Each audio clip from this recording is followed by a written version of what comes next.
avec force et de façon collective. Cette colère, il faudrait être sourd ou aveugle pour ne pas la voir ni la entendre. Comme le président de la République, comme les parlementaires, cette colère, je l'entends et j'en mesure à la fois la réalité, la force et la gravité. C'est la colère de la France qui travaille, et qui travaille dur, et qui peine à joindre les deux bouts. La colère des Français qui sont le dos au mur, celles aussi des mères de famille qui élèvent seules leurs enfants. Cette colère prend sa source dans une profonde injustice, celle de ne pas pouvoir vivre dignement du fruit de son travail, de ne pas pouvoir subvenir aux besoins de ses enfants alors que les journées de travail commencent tôt et finissent tard, surtout si l'on y ajoute le temps de transport. Pendant ces dernières semaines, j'ai beaucoup consulté les partenaires sociaux, les élus locaux, les associations qui œuvrent dans le domaine de la solidarité ou de l'environnement, les parlementaires aussi, les responsables de l'ensemble des formations politiques représentées au Parlement français. J'ai écouté les Français et leurs représentants. J'en tire deux premières conclusions. D'abord, les Français qui ont enfilé un gilet jaune aiment leur pays. Ils veulent que les impôts baissent et que le travail paye. C'est aussi ce que nous voulons. Ce sont aussi nos valeurs. C'est le cœur de l'engagement du président de la République. Et si je n'ai pas réussi à l'exprimer, si la majorité a peiné à en convaincre les Français, c'est que nous devons changer quelque chose. Nous avons déjà pris des mesures fortes sur le pouvoir d'achat, la baisse de la taxe d'habitation, la baisse des cotisations salariales, avec la prime d'activité et l'augmentation légale du SMIC au 1er janvier, nous constaterons une hausse de 3% du SMIC net au 1er janvier, c'est-à-dire une des plus importantes de ces 25 dernières années. Notre objectif, c'est que le travail paye, et nous avons bien entendu les Français qui nous demandent d'accélérer. Je suis par ailleurs convaincu que si l'État doit rester fort et ferme, il est d'abord le garant de la paix publique. Fixer le cap et le tenir est une nécessité pour gouverner la France. Mais aucune taxe ne mérite de mettre en danger l'unité de la nation. Depuis le début du mouvement, 4 de nos compatriotes ont trouvé la mort. Plusieurs centaines de citoyens, en particulier des membres de nos forces de l'ordre, ont été blessés, parfois gravement. Des menaces et des insultes s'expriment sans retenue contre les élus de la nation, contre les gilets jaunes eux-mêmes. Cela ne ressemble pas à ce que nous voulons être. Ces violences doivent cesser. C'est pourquoi, dans un souci d'apaisement, nous avons pris avec le président de la République les décisions suivantes. En premier lieu, 3 mesures fiscales devaient entrer en vigueur le 1er janvier prochain.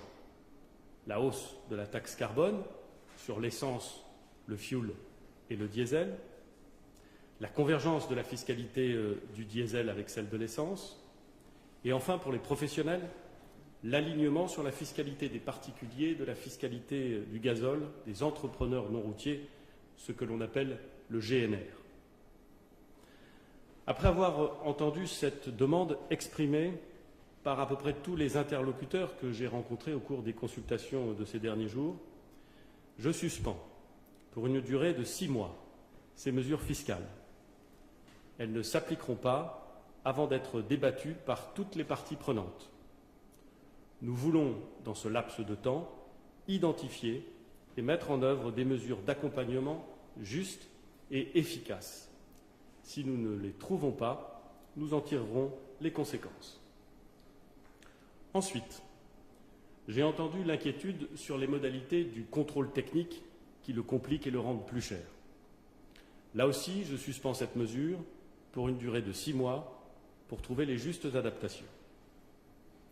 Enfin, les tarifs de l'électricité et du gaz, qui devaient augmenter en début d'année, n'augmenteront pas durant la concertation et donc pas durant l'hiver qui s'annoncent. Ces décisions, d'effet immédiat, doivent ramener l'apaisement et la sérénité dans le pays. Elles doivent nous permettre d'engager un vrai dialogue sur l'ensemble des préoccupations qui se sont exprimées ces dernières semaines. Il faut réfléchir ensemble au rythme de la transition écologique, tout en conservant son ambition. Nous devons lutter contre la pollution, lutter contre le changement climatique, qui menace d'abord les plus faibles. Nous devons mieux accompagner les Français dans cette transition, c'est un impératif. Le gouvernement a fait des propositions. Peut-être sont-elles insuffisantes ou inadaptées. Les solutions doivent être différentes dans les grandes villes et dans les campagnes. Parlons-en. Améliorons-les. Complétons-les. J'y suis prêt. J'ai par ailleurs demandé au ministre en charge de réunir les partenaires sociaux et les élus locaux pour étudier ensemble les meilleures manières d'aider les personnes qui travaillent loin de leur domicile. Réfléchissons à une meilleure prise en charge des transports, notamment hors des villes, par exemple sous la forme d'une prime mobilité. Mobilisons-nous avec les partenaires économiques pour investir plus vite dans le logement. Les partenaires économiques et sociaux sont prêts à se saisir de ces questions. Je leur fais confiance pour trouver avec les élus locaux des solutions qui amélioreront effectivement la vie quotidienne des Français.